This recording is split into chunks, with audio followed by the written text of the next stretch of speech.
যেতে হয় এই সামান্য একটা সার্ভিসের জন্য।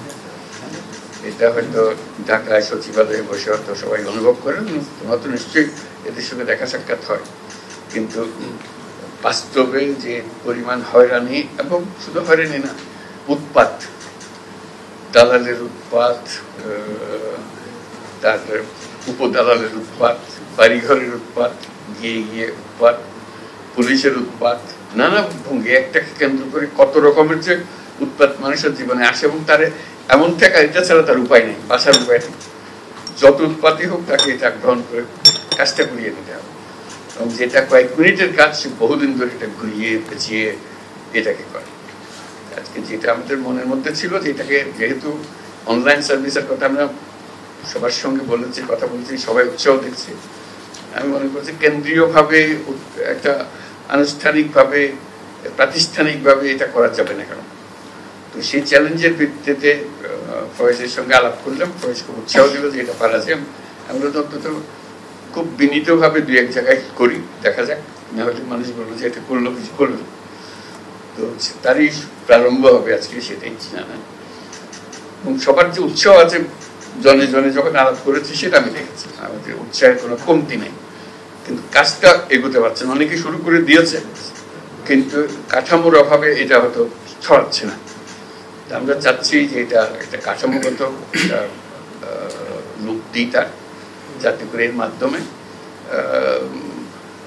উদ্যোক্তাদের মারফতে এটা আসুক, এবং সবাইকে মূল বিষয়টা হবে যে মেসেজটা আমরা দেবো, আপনি ঘরে বসে নিজের জায়গায় করবেন, আপনার কিছু অসুবিধা হলে ওই কেন্দ্রে আসেন, আর কেন্দ্রে আসে ওই 7 জনে, তবে পরবর্তীতে আপনি নিজে করতে পারবেন। আপনি না পারলে আপনার ছেলে মেয়ে পারবে, যারা তরুণ তরুণী আছে তারা শিখে যাবে, 2-1 মধ্যে শিখে হবে, তাহলে একটা সব অসুবিধা হবে না।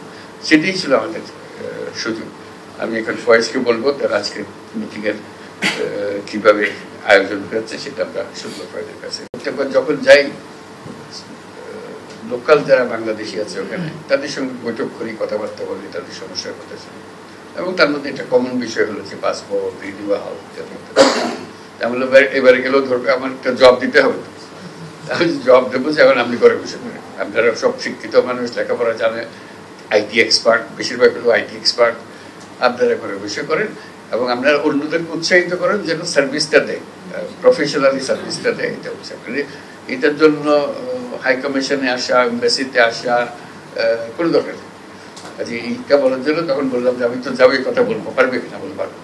তো সেটা এখন কিভাবে পারবে আমি জানি না, আমি বলবো যেটা হবে, এটা বলে কাজে এখন হওয়ার দায়িত্ব তার, সে আবার আশ্বাস দিয়েছে যেটা হবে, কাজে এটা আমরা করে দেবো।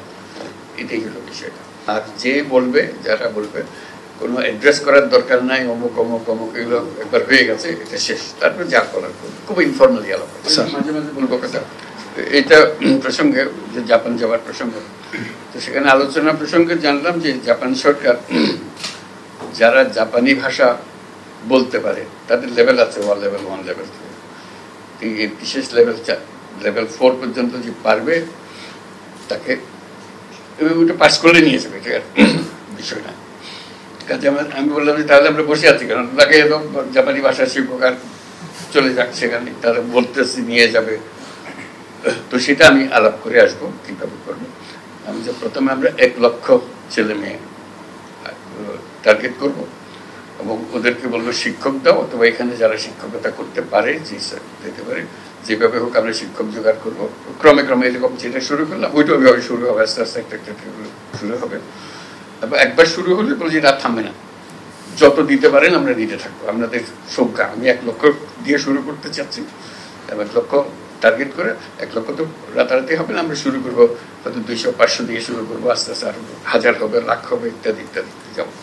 এইটাও আরেকটা সুযোগ, শুধু একটা ভাষা শেখা, এবং তারা সেটা শেখাবার জন্য যা যা আয়োজন লাগে সেটা করে দিতে পারবে, এবং সেটা করা। এটা যে কত রকমের সুযোগ আছে, এটা একবার করতে পারলে এই ধরনের কাজ তরুণ উদ্যোক্তাদের নিয়ে আমরা বহুদূর যেতে পারি। সেটা জানিয়ে রাখলাম।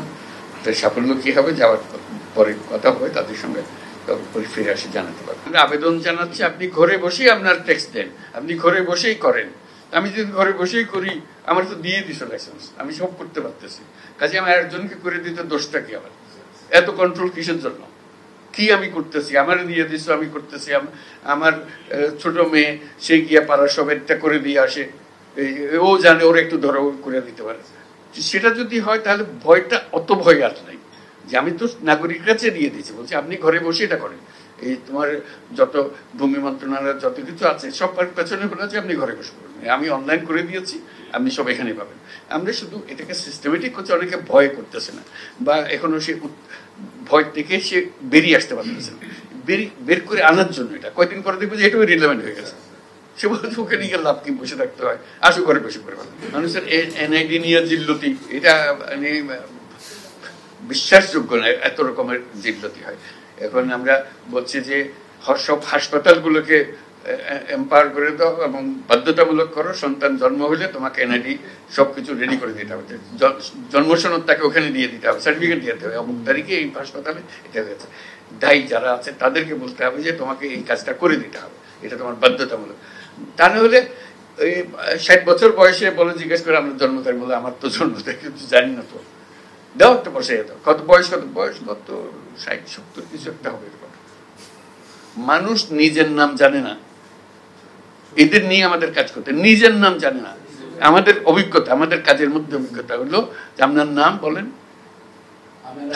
না আমিনার মা, আমিনার মা, তাকে কোনোদিন বলা হয়নি তার নাম কি, অমুকের মেয়ে হয়ে সে জন্মগ্রহণ করেছে, অমুকের ছেলে হয়ে সে জন্মগ্রহণ, অমুকের ছেলে, ওকে অমুকের নাতি, তারপরে হলো অমুকের মা, তারপরে হলো অমুকের শাশুড়ি, ইত্যাদি ইত্যাদি, এইগুলো। কাজে নাম তার নাই, কাজে তাকে নাম দেওয়া, তারিখ স্থাপন করা, আমাদের যত এনআইডি আছে তার মধ্যে 50% হলো যে ভুয়ার জন্ম তারিখ, আরো বেশি হতে পারে। আর আমার জন্ম তারিখ তো আমাদের জানা নেই কেউ। এইভাবে আমরা হয়েছে। আমাদের বেশিরভাগ স্কুল কলেজের শিক্ষকদের দায়িত্ব হলো, বিশেষ করে প্রাইমারি স্কুলে ম্যাট্রিক পরীক্ষার সময়, এখন এইচএসসি এসএসসি এগুলো, যে হেডমাস্টার জন্ম তারিখ বসে, এবং বেশিরভাগের জন্ম তারিখ হলো 1 জানুয়ারি। বাংলাদেশে যত 1 জানুয়ারিতে জন্মগ্রহণ করে পৃথিবীর কোনো দেশে এত জন্মগ্রহণ করে দিতে হবে তো, এত 1 জানুয়ারিতে এত কম, তোমরা প্ল্যান করে রাখো 1 জানুয়ারি। আমি খুব এক্সাইটেড আজকের দিনের জন্য, সবাই মিলে এসেছি আমরা, একটা বড় রকমের কাজ এটা, যাতে করে আমরা জানি যে আমরা যে যাত্রা শুরু করলাম এটা সবার কাছে আমরা পৌঁছে দিতে পারবো, এটা একটা ঢেউ শুরু হবে, যাতে করে সার্ভিসগুলো নিশ্চিত মনে এবং সঠিকভাবে সেই সার্ভিসগুলো পায়, কোনো রকমের উৎপাতের মধ্যে দিয়ে তাকে হয়রানির মধ্যে দিয়ে যেতে না হয়। আজকে ফয়েজ বললো যে প্রত্যেক মন্ত্রণালয়কে অনুরোধ করেছে একটা করে অন্তত দেন, একটা করে শুরু হোক, যারা বেশি দিতে চায় মোস্ট ওয়েলকাম, যত বেশি আসে তত ভালো হবে। তো কেউ যদি পরীক্ষা করতে চায় একটা দিয়ে দেখি না আবার কি বিপদে ফেলে আমাদেরকে, সেটা আমাদেরকে নিয়ে টানাটানি করবে, দ্যাটস অলসো ওয়েলকাম। কিন্তু এটা গিয়ে একটু দেখে আসে আর কি করে, যেহেতু আমরা এখানে আছি, একটু যে 3টার কথা বলছে এটা বাস্তবে কিরকম হচ্ছে, প্রথম দিকে হয়তো বেশি লোকজন আসবে না যেহেতু জানে না, আস্তে আস্তে যখন আসবে একটু গিয়ে উঁচি মাইরা দেখে আসলাম যে কি হচ্ছে, কি আলাপ সালাপ হচ্ছে, একটু শুনলাম তারা কিভাবে কাজ করছে, 2-1 সঙ্গে আলাপ পরিচয় করলাম, নিজে যদি উৎসাহ বোধ করি ঠিক আছে, আরো আমরা 2-1টা আইটেম দিয়ে দেখি কিরকম করে। আর যদি মনে হচ্ছে আমার আইটেমটা দিছিলাম কিন্তু ভালো করছে না, একটু ড্র করলাম, আবার দেখলাম কিভাবে করলে এটা সঠিক হবে। এইভাবে আমাদের একদম ঘরের ভেতরে বসে থাকলে তো এটা করা যাবে না। আমরা বলছি অনলাইন, আমরা কিন্তু বলে যাচ্ছি অনলাইন দিচ্ছি, ঘরে বসে করুন, এটা ঘরে বসে চাইতেও আরো ঘনিষ্ঠ, ঘরে বসে করা তার কোনো নিয়ন্ত্রণে আমি খুঁজেও পাচ্ছি না। এটা অন্তত গিয়ে দেখে আসতে পারতেছি কে কি করছে, কিভাবে হচ্ছে, কয়টা করেছে, কি ধরনের সার্ভিস লোকে পছন্দ করছে। এখন ধরো 10টা-12টা সার্ভিস একসঙ্গে হয়তো হবে, হলে তার মধ্যে কোন সার্ভিসটা সে বেশি চাচ্ছে, 1 নম্বর সার্ভিস কোনটা বেশি চায়, 2 নম্বর সার্ভিস বেশি কি চায়, তাহলে সেটার থেকেও আমরা একটা ধারণা পাবো, সেটাও একটা স্ট্যাটিস্টিক্স আমাদেরকে দিতে পারে, এটা উৎসাহিত করবে সবাইকে। কাজে এটা যাতে নিশ্চিত হই আমরা ত্রুটিমুক্ত থাকি, যাতে করে কেউ না বলে যে না এটা চালানো যাবে না, এর দূর অগ্রসর হওয়ার পরে চালানো যাবে না, decision not be very welcome decision. কাজে আমাদের নিশ্চিত হতে হবে যেটা করছি সঠিকভাবে করছি, এখানে ভুল করার সম্ভাবনা অতি অতি অতি নগণ্য, এটা অলমোস্ট নীল, এই পর্যায়ে নিয়ে যেতে হবে, তখন বর্ষা আসবে সবার জন্য। আজকের মধ্যে এখানে আমরা সমাপ্ত করি, সবার জন্য একটা হাততালি একসঙ্গে।